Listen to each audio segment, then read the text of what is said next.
Hello and welcome back to the comparison video between the Yen Press Fruits Basket Collector's Edition English release and the original first two volumes of the TOKYOPOP Fruits Basket English release. Before I get started, I'm just going to say that there's quite a lot of things I got to talk about, so hopefully I'll get to all of them. But I will be making another video comparing Volume 2 of the Collector's Edition with Volumes 3 and 4 of the TOKYOPOP release. And just as to gauge interest, I want to kind of ask you guys if you would like to see me when Volume 3 and so on and so forth of the Collector's Edition comes out in English, if you'd like to see me continue comparing them with the original Japanese release and with the original TOKYOPOP releases. So if you would like to see me continue comparing them, just say something about it in the comments below. But let's actually get into the comparison video here. I mean, of course, there's the height difference. Of course, once again, there's the whole height difference between them. I actually stick this up and you can see there's the height difference once again. And of course also the width difference here.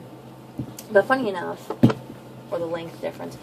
Funny enough though, and I don't know if you'll be able to see it, but because it's going to match up, the width difference is actually the same. They're the same width. And that's because, of course, the Collector's Edition actually has Volumes 1 and 2 of the original in it, so it makes sense why they're the same width. Now, I can't really talk about much in terms of the cosmetic differences because they're two completely different types of releases. These were the original, these are the new releases, and in terms of cosmetics, that's kind of hard to talk about. The only big difference is that unlike the first two releases of the original, where it had Tohru and Yuki on the front covers, the Collector's Edition has Tohru and Kyoko on it. So that always kind of threw me off when I first started doing the unboxings of the Japanese Collector's Edition, because I was like, well, because I was always thinking, oh well, you know, these two are going to be on here, but then it was this one, but then it was just confusing for me. But it's all good now. But other than that, I really can't talk about the cosmetic differences. The only thing I can really go into is just go straight into the actual differences between the content, and it's mainly just the bonus content that's different. That's really mainly what's different. So first, I'll just start off with one of the things that's different, probably the thing I'll miss most, is that whoever was on the front cover of the original TOKYOPOP releases, when you first opened it up, you'd always have a picture of them waking up in the morning, so that was Tohru's, and then this was Yuki's. I always liked that, but that's not in the Collector's Edition, either English or Japanese version. In terms of things that are missing for bonus content in Volume 1 of the TOKYOPOP version, the only difference, the things that are missing are, of course, the preview for the next volume, the Zodiac chart, the interview with Laura Bailey, the English voice actor for Tohru in the anime, and then just ads for other TOKYOPOP volumes, as well as How to Play Rich Man Poor Man. And that's just for Volume 1. For Volume 2 and onward, the other things that we're missing that aren't in the Collector's Editions are the character introduction page and the story so far page. And then at the back, it's pretty much the same in terms of it's the preview for the next volume page.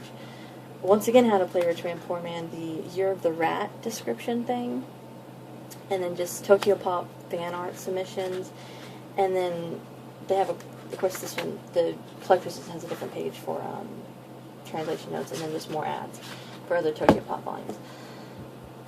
So that's the first thing. Next would have to be the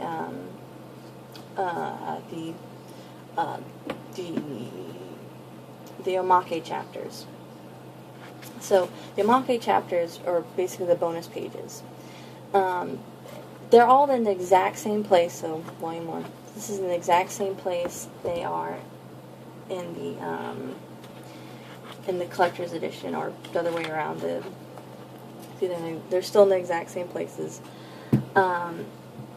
they're the exact same ones, the exact same places. None of them are missing. The only difference between them, and both for Volume 1 and 2, but the only one that's in a different place in terms of the Make chapters is, or pages, is this one. And it's kind of weird. The Tokyopop version has, like, what life was like in the Soma household before Tohru, like, before you, that's like the first thing you read. So it's kind of, I always thought it was kind of weird.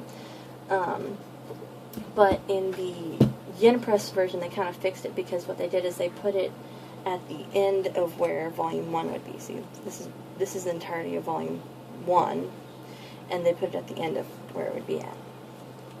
So I can take that out now. The next thing to mention, but other than that, it's the same. The next thing to mention would be the thank you pages, which you probably saw when I had it over here. The thank you pages. So whoever, of course, was on the front cover would be who also was on the cover of the thank you page. To which they didn't necessarily always come at the back of the book. It just happened that Tohru's came at the back of the book. Because if you go to Yuki's thank you page with Yuki on it, his came at the middle of the book. Not middle, but like 2/3 of the way through Volume 2. And so that's that. And so what they did in the collector's edition, both in the English and Japanese release, was that they replaced it with this page. Same picture again. They replaced it with this kind of plain page. And that's because they took the original thank you pages out, because they made new thank you pages. Which, of course, in this one's case, has Tohru and Kyoko on it, being the people who were on the covers. And then the only other thing to mention is that and I made a note of it in the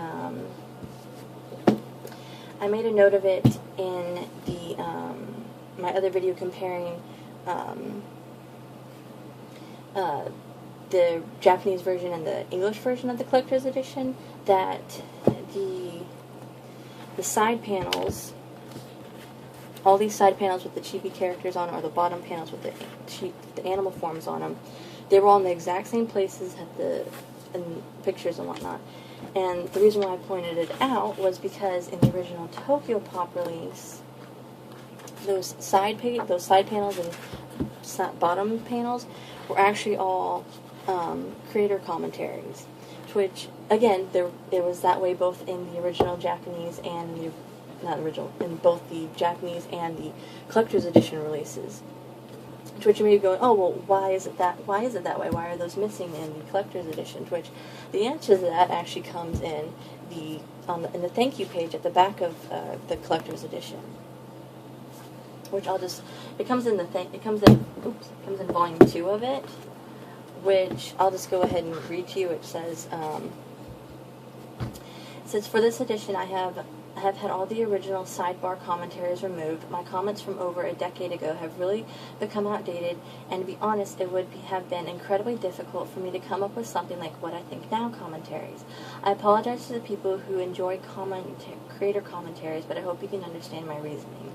So, basically, Natsuki Takeo was the one who said, no, I don't, as the creator, I don't think you need to have the commentaries in there anymore, so that's why they were removed. But in terms of, like, because Tokyopop Yen Press did in fact retranslate the entire series. They didn't just take the translation from Tokyopop and then just put it into the collector's edition. No, they completely retranslated the manga, and in this case, there's really not much translation difference. There's some here and there, but in terms of like the content and the story and everything that you get, everything including like the feelings and the feels and how the characters are portrayed and how they react to things and everything. Even though sometimes it's worded slightly differently, it still comes across the same way. You still get the same message, the same meaning. They'll sometimes use different analogies or metaphors or similes, but other than that, they'll still have the same exact meaning, and they'll still come across the exact same way. And I feel like the the yen press version actually kind of did a better. They definitely, I feel like they did a better job at translating it, and the dialogue just seemed to flow a lot smoother. It just seemed to connect better. I don't know. That's just how I felt. But yeah, I mean, other than that, the translation's fine. It's really great. I definitely recommend it. So, I know that the Tokyopop versions are going to be hard to find online because you can't buy them new anymore, and usually the used ones are, even if you can, they're usually super expensive. However, of course, definitely recommend getting the collector's editions as they come out, because of course they're going to be easier to find pretty much anywhere that you can, whether it be it online or in a physical store that actually sells manga. But other than that, just look out for the next video where I'm going to be comparing, as I said earlier, Volume 2 of the Collector's Edition compared to Volumes 3 and 4 of the original Tokyopop release. But until then, bye.